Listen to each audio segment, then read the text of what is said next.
I'm going to talk to you about some things I've learned in my journey. Most from experience, some of them I heard in passing, many of them I'm still practicing, but all of them I do believe are true.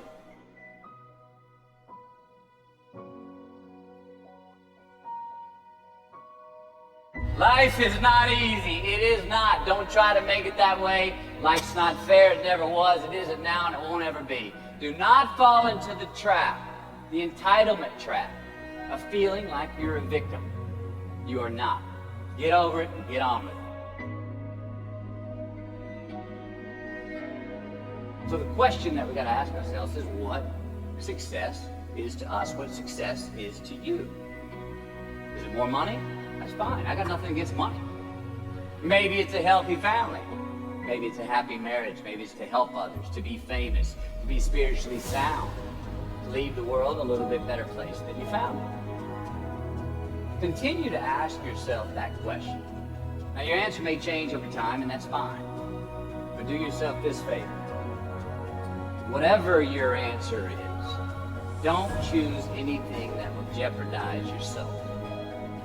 Prioritize who you are, who you want to be, and don't spend time with anything that antagonizes your character. Be brave, take the hill, but first answer that question, what's my hill? So first, we have to define success for ourselves. And then, we have to put in the work to maintain it. Take that daily tally. Tend our garden. Keep the things that are important to us in good shape. Where you are not is as important as where you are.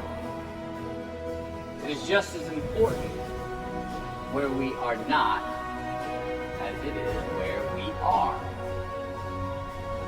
But the first step that leads to our identity in life is usually not, I know who I am. I know who I am. That's not the first step. The first step's usually, I know who I am not.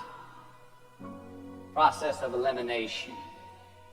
Defining ourselves by what we are not is the first step that leads us to really knowing who we are.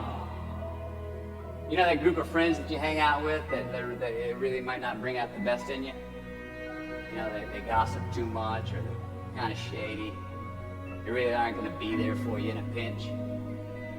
Or how about that bar that we keep going to that we always seem to have the worst hangover from? Or that computer screen, right? The computer screen that keeps giving us an excuse not to get out of the house and engage with the world and get some real human interaction.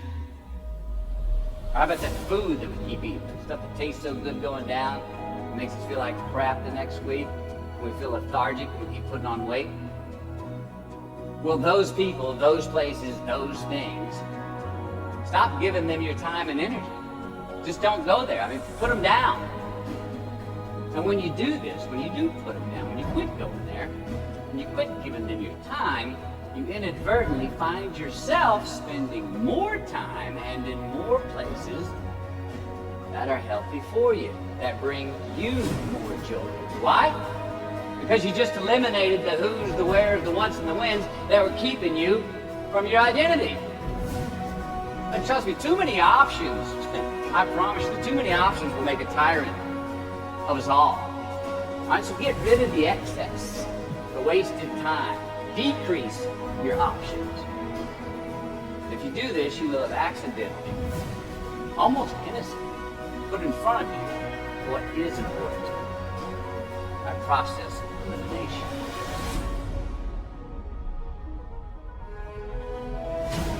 Knowing who we are is hard. It's hard. Give yourself a break. Eliminate who you are not first. You're going to find yourself where you may be. Instead of creating outcomes that take from us, let's create more outcomes that pay us back, fill us up, keep your fire lit, turn you on for the most amount of time in your future. We try our best, we don't always do our best. But architecture is a verb as well. And since we are the architect of our own lives, let's study the habits, the practices, the routines that we have that lead to and feed our success, our joy, our honest pain, our laughter, our earned tears. Let's dissect that and give thanks for those things. And when we do that, guess what happens? We get better at them. And we have more to dissect. Be discerning. Choose it because you want it. Do it because you want to.